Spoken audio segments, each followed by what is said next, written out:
Hello and welcome back to the couch. We saved you a seat. My name is Luke, and this is Aaron. Today we're checking out Frankenstein by Guillermo del Toro. Guillermo del Toro is the man. Yes. Right? Yes. A master of horror. Phenomenal filmmaker. Visually, some of the most appealing content you can take in. Great storyteller. Solid world builder. Nothing left to say, I think. No, I think Frankenstein is the perfect story for him to do.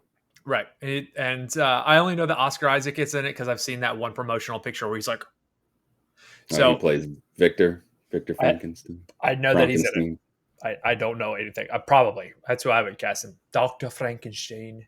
So let's give it a start.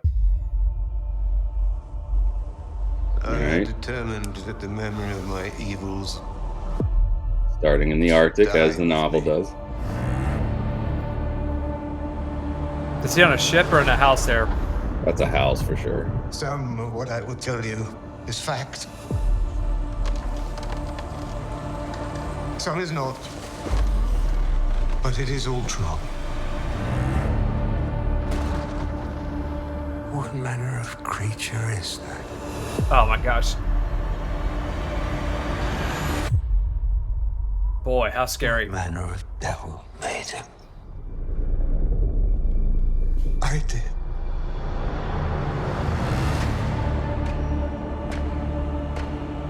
I had a vision. Whoa. An idea. Oh, cool. In my mind. Inevitable. Unavoidable. Until it became truth.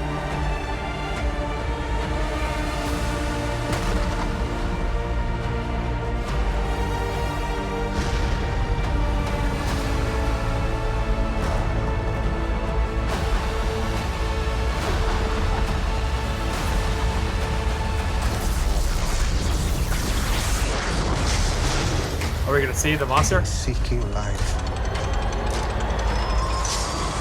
Glimpses.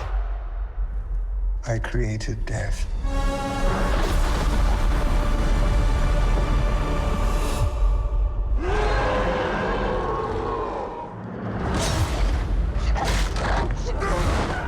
Oh no. Absolutely.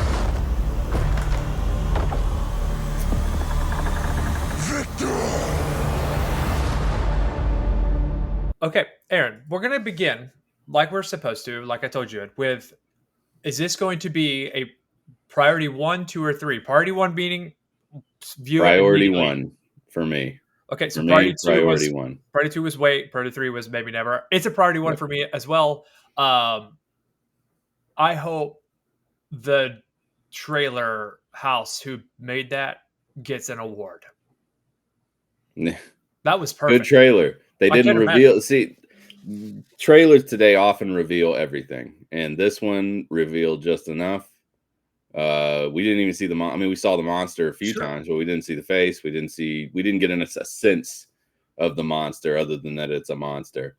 The monster. It's a force. It's a force of will. I mean, it's not even really a monster to me. It's just like an unstoppable force. Yeah, well, he's seeking out. So this is obviously following the novel. Yeah. Which only I think there was only really one movie of Frankenstein that even got close to the novel was Kenneth Branagh's from the 90s, which is a crazy movie too. But okay, this one, so Victor tells the story from the boat, right? It picks up with the boat captain and the boat, the people on the boat finding him in the Arctic. And he tells the story from the boat while the monster is running him down or hunting him, or he's hunting the monster. I don't remember which, but right.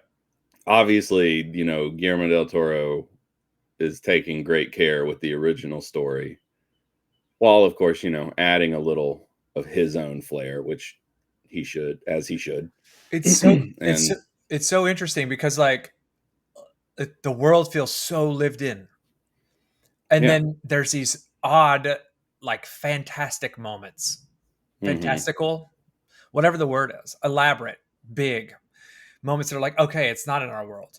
But then you see another scene and you see another frame and you're like, oh, that looks like, Victorian era, whatever. Yeah. And it's Yeah. okay.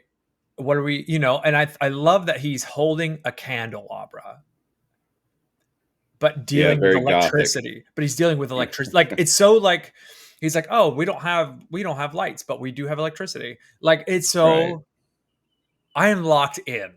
Um, I don't know that I've seen a better trailer in a while, except for the Naked Gun trailer, obviously, for different Yeah, reasons. this trailer was really good and kind of unorthodox now. It didn't used to be. Used to they would make trailers to entice you without showing you things. And so this is doing that well. The sound edit was incredible. Oh yeah, well, It it's set the pro. it It set the is. stage. It set the experience. I'm sad this is at Netflix. I want to This see is this in a theater. honestly, like, Netflix is the only place that you could do a movie like this today You think? because yeah, you go to any studio and they're gonna if you're in any way some kind of auteur filmmaker takes anything to a studio, they're gonna committee you to death. They're gonna sit there and they're gonna get their focus groups and they're gonna change your movie and make Yeah. your movie by committee. Hmm. And Netflix, with someone like Guillermo del Toro, he doesn't need a committee. He doesn't need people telling him what works and what doesn't. Right. And Netflix is one of the few places where you can actually do that anymore. Yeah. Netflix and HBO really are places where and even HBO I mean, they, both studios have their issues but with a filmmaker like Guillermo del Toro, they're not going to come in and tell him what to do. No, he's He's credentialed. already proved himself. He's So credentialed. He's credentialed. He's phenomenal. He's got an Oscar, right? yeah, a few. Pan's Labyrinth, I know. Um, Um, do you want me to tell you some of the other casts or no? Because all we really saw was Oscar Isaac. yeah, give me some of the cast. I saw a quick list there. We got Christopher Waltz. Oh, Christoph Waltz. Christoph Waltz. Sorry. Who does he? Does it say who he plays? Harlander. Harlan. Yeah, I didn't see him. Okay. We've got David Bradley, who is the in Harry Potter. He's the broom pusher. He's the caretaker of the place. He's in Okay. Game of Thrones. Yeah. Uh, uh, Bern Gorman, who you've seen before, he's always the kind of like jerk. He's like, and then Lars Mikkelsen is the captain of the ship. Okay. Everyone else is, Isn't that Lars Mikkelsen? Isn't that Grand Admiral Thrawn? yeah, Okay. Yeah. yeah. He is. Ahsoka, he's in The Witcher. He's B-list actor who just does phenomenal work on everything he does and just never gotten that big break. Who is the monster? Does it say? Yeah, the monster is Jacob Elrod, Elordi. Jacob Elordi is Okay. he's young, like younger than us. I know this name, but I can't put a face to it. Saltburn, he was in Saltburn. I don't know that he's in Euphoria for one episode or 16 episodes. He's a pretty guy. I mean, I'm just gonna say he's aesthetically an attractive dude. Yeah, I mean that looks so cool. But I'll Yeah. tell you one of my biggest fears, and I know we're probably running a little long, but one of my biggest fears of all time, and I'm never gonna find myself in this situation, but like I often have the conversation with Hank when we're less than sober. Like, what's the scariest animal on the face of the planet? Land or sea? And I always go back to the polar bear. And my answer is always like a polar bear will catch you.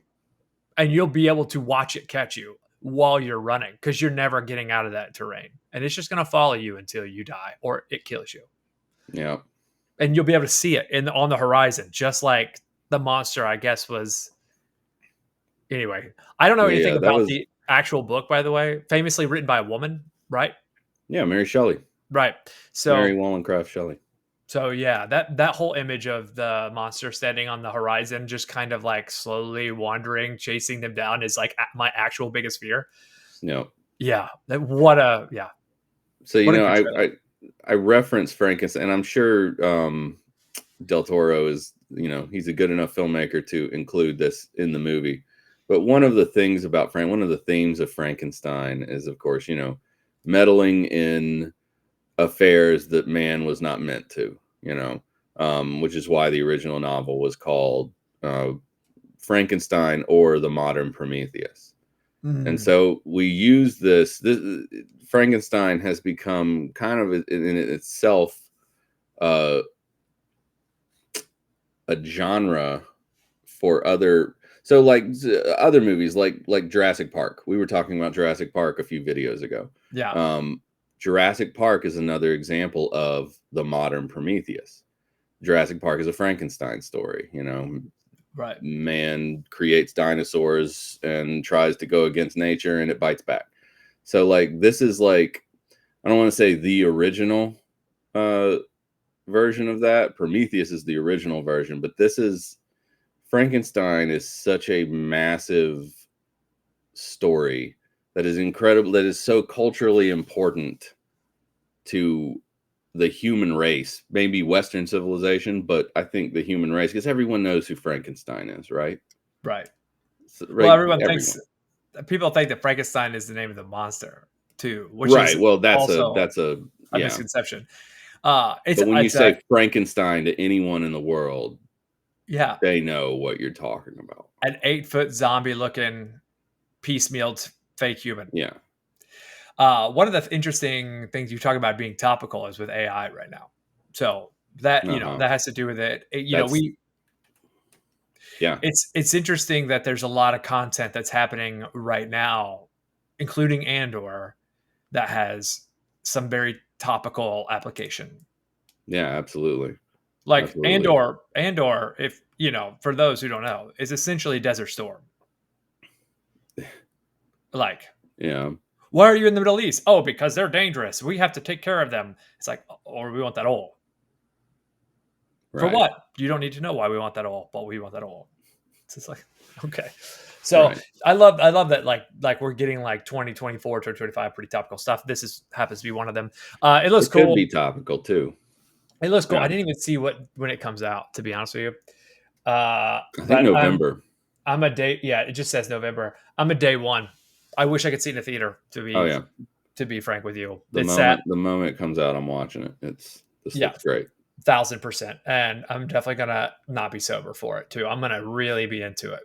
I think that's all we have for you for Frankenstein. It's coming. If you like the content, please like and subscribe and share with your friends. There's always room on the couch for you. But until next time, later, taters.